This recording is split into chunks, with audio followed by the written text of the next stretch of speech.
Assalamualaikum warahmatullahi wabarakatuh. Hey, Billiard. I got so much motherfucking design on right now. Break it down, bring it back, make it clap. I got three old thoughts, new guap, wear that thing. Bitches on my line, and you know. Assalamualaikum warahmatullahi wabarakatuh. Hai semuanya, saya Amelia Febriani, salah satu mahasiswi Sekolah Tinggi Ilmu Sosial dan Ilmu Politik Raja Haji Tanjung Pinang dengan NIM 22102050 dari Program Studi Ilmu Pemerintahan.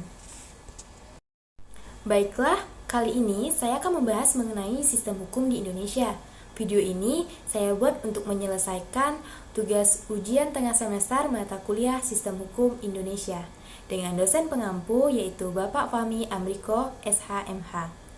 Materi yang akan saya sampaikan adalah sistem hukum. Nah, apa sih sistem hukum tersebut? Nah, sebelum kita bahas lebih lanjut, saya akan menjelaskan definisi sistem.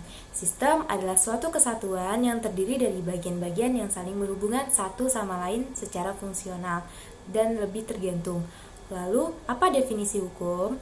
Menurut Adres, hukum adalah himpunan petunjuk hidup yang berupa perintah dan larangan yang mengatur tata tertib dalam suatu masyarakat dan seharusnya ditaati oleh anggota masyarakat yang bersangkutan. Nah, oleh karena pelanggaran petunjuk hidup tersebut dapat menimbulkan tindakan oleh pemerintah atau penguasa. Selanjutnya, M. Fredman mengatakan bahwa sistem hukum adalah sistem yang meliputi substansi hukum dan budaya hukum. Sistem hukum juga memiliki unsur-unsur yang dapat dibedakan menjadi 3 macam, yaitu yang pertama adalah substance atau substansi hukum, yang kedua adalah structure atau struktur hukum, dan yang ketiga adalah legal culture atau kultur hukum. Nah, selanjutnya SM Amin juga mengatakan bahwa di dalam bukunya Bertamasya ke Alam Hukum itu menunjukkan bahwa hukum adalah seperangkat aturan yang terdiri dari sanksi dan juga norma. Lalu, apa tujuan hukum itu? Nah, tujuan hukum itu adalah untuk menciptakan ketertiban dalam masyarakat, sehingga keamanan dan juga ketertiban akan tetap terjaga. Lalu, Indonesia menganut sistem hukum apa sih? Nah, sistem hukum di Indonesia menganut sistem hukum Eropa kontinental atau civil law. Hal ini dapat dilihat dari sejarah dan politik hukum, sumber hukum, maupun sistem penegakan hukumnya. Sebagai negara hukum, Indonesia menganut juga sistem hukum sekaligus yang hidup dan berkembang di masyarakat. Nah, yakni sistem hukum sivil, sistem hukum adat, dan sistem hukum Islam. Ketiga sistem hukum tersebut saling melengkapi, mereka saling berkaitan hingga menjadi suatu hukum yang harmonis dan juga romantis. Hukum Islam mempengaruhi corak hukum di Indonesia karena memang mayoritas penduduk di Indonesia itu adalah menganut agama Islam.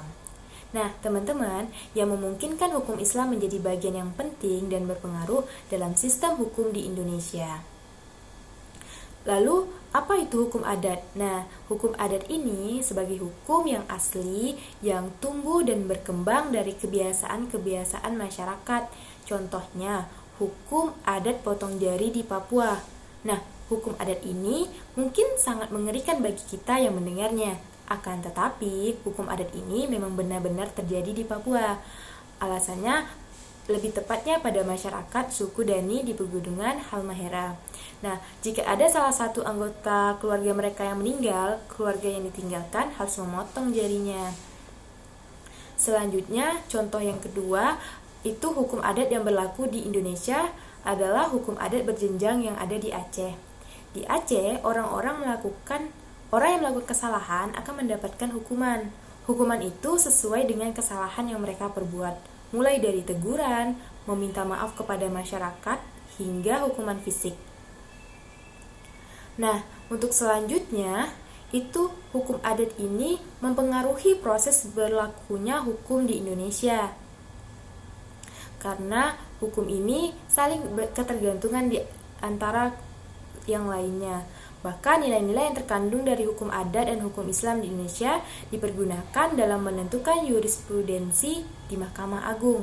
Nah, Hal ini yang akan menjelaskan bagaimana hukum adat dan hukum Islam yang berkarakter tidak tertulis namun mampu mengisi legal gap dari sistem hukum sivil di Indonesia. Baiklah teman-teman, sistem hukum di Indonesia menganut sistem hukum Eropa kontinental atau civil law yang seperti saya katakan tadi. Sistem hukum Eropa kontinental merupakan sistem hukum dengan ciri-ciri hanya ada berbagai ketentuan-ketentuan hukum dikodifikasi atau dihimpun secara sistematis yang ditafsirkan lebih lanjut oleh hakim dalam penerapannya. Nah, hal ini dilihat dari sejarah dan politik hukum, sumber hukum, maupun sistem penegakan hukumnya. Selanjutnya, sistem ini digunakan oleh negara-negara Eropa seperti negara Belanda, Perancis, Jerman, dan negara-negara koloni seperti negara Indonesia, sebagian Asia, dan negara Latin yang meneruskan sistem hukum ini.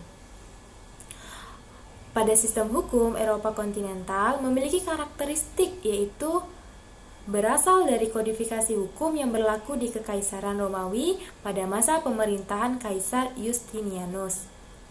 Corpus Juris Civilis, kumpulan berbagai kaidah hukum yang ada sebelum masa Justinianus, dijadikan prinsip dasar dalam perumusan dan kodifikasi hukum di negara-negara Eropa. Prinsip utamanya bahwa hukum itu memperoleh kekuatan yang mengikat karena berupa peraturan yang berbentuk undang-undang tersusun secara sistematis dan kodifikasi. Nah, tujuan hukum inilah yang membuat kepastian hukum adagium terkenal. Tidak ada hukum selain undang-undang. Hakim tidak bebas dalam menciptakan hukum baru, karena hakim hanya menerapkan saja teman-teman dan menafsirkan peraturan yang berdasarkan wewenang yang sudah ada padanya. Nah, putusan hakim tidak mengikat umum, tetapi hanya mengikat pada pihak yang berperkara saja. Sumber hukum utamanya adalah undang-undang yang dibentuk oleh badan legislatif. Oke, teman-teman, pada mulanya hukum hanya digolongkan menjadi dua saja. Nah, itu yang pertama adalah hukum publik, yaitu hukum tata negara, hukum administrasi negara, hukum pidana. Dan yang kedua adalah hukum privat, yaitu hukum perdata dan hukum dagang. Lalu, sistem hukum Indonesia memiliki urutan teman-teman. Nah, urutan sistem hukum di Indonesia, tata peraturan perundang-undangan sistem hukum Indonesia dari yang tertinggi hingga ke rendah. Nah, apa aja? Yang pertama, Undang-Undang Dasar Negara Republik Indonesia tahun 1945. Yang kedua, Ketetapan Majelis Permusyawaratan Rakyat. Yang ketiga, Undang-Undang Peraturan Pemerintah atau pengganti undang-undang.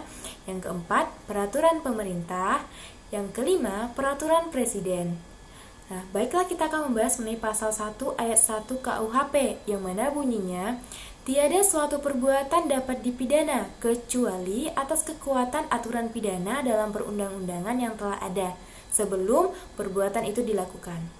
Dalam hukum pidana dikenal dengan asas legalitas, yakni asas yang menentukan bahwa tidak ada perbuatan yang dilarang dan diancam dengan pidana jika tidak ditentukan terlebih dahulu dalam undang-undang. Dalam bahasa Latin, itu lebih dikenal dengan nullum delictum nulla poena sine praevilia lege poenali, yang artinya lebih kurangnya adalah tidak ada delik, tidak ada pidana tanpa peraturan terlebih dahulu. Asas ini di masa kini lebih sering diselaraskan dengan asas non-retroaktif, atau asas bahwa peraturan perundang-undangan tidak boleh berlaku surut. Secara mudah, asas ini menyatakan bahwa tidak dipidana kalau belum ada aturannya. Nah, sekarang kita lanjut pada hukum pidana. Apa sih hukum pidana itu? Nah, hukum pidana itu atau hukum kriminal ya teman-teman adalah keseluruhan dari peraturan-peraturan. Hukum pidana material adalah hukum yang memuat tindakan pidana, di mana di sini termuat rumusan perbuatan pidana dan memuat syarat dan aturan untuk pelaku pidana. Sumber hukum material inilah yang menentukan isi peraturan hukum yang sifatnya mengikat orang. Dikatakan mengikat kenapa ya? Karena aturan ini berasal dari pendapat umum, hukum masyarakat, kondisi lingkungan, sosiologi, ekonomi, moral, politik hukum, dan lain-lain. Ada beberapa faktor yang membentuk hukum material yang dibentuk atas dasar faktor kemasyarakatan dan faktor ideal. Pertama, dipengaruhi oleh faktor ideal yang berpatokan pada keadilan harus ditaati oleh masyarakat. Sebenarnya tidak hanya masyarakat, tetapi juga pembentuk undang-undang itu tersendiri. Yang kedua, yang dipengaruhi oleh faktor kemasyarakatan. Sementara delik material atau material delik menekankan pada akibat dari suatu perbuatan. Artinya, undang-undang melarang akibat dari suatu perbuatan tersebut. Nah, saya beri contoh misalnya pada pasal 338 tentang pembunuhan. Meski pelaku berniat membunuh korban, tetapi korban belum sampai tewas, sedangkan hukum pidana formil adalah hukum yang digunakan sebagai dasar para penegak hukum. Sederhananya, hukum pidana formil mengatur sebagaimana negara menyikapi alat pelengkapan untuk melakukan kewajiban, yaitu untuk menyidik, menjatuhkan, menuntut, dan melaksanakan pidana. Selanjutnya, delik formil atau formil delik menitik beratkan pada perbuatan. Dengan kata lain, undang-undang melarang perbuatannya. Contohnya, pada pasal 362 tentang pencurian, seorang dapat dipidana karena pencurian meski barang yang hendak dicuri belum sempat diambil. Nah, atau kita bisa katakan pencurian itu belum selesai. Nah, sumber hukum formil ini juga merupakan dasar kekuatan mengikat peraturan yang sudah ada. Tujuannya masih sama, agar aturan tersebut tetap dipatuhi. Tidak hanya dapat dipatuhi masyarakat, tapi juga dipatuhi oleh penegak hukum sekaligus. Nah, sampai di sini sudah sejauh ini kita membahas mengenai sistem hukum. Semoga video ini bisa menambah wawasan kita mengenai hukum, khususnya hukum yang berlaku di Indonesia. Nah, setelah ini semoga wawasan kita semakin bertambah. Dan saya, Amelia Febriani, sekian. Wassalamualaikum warahmatullahi wabarakatuh.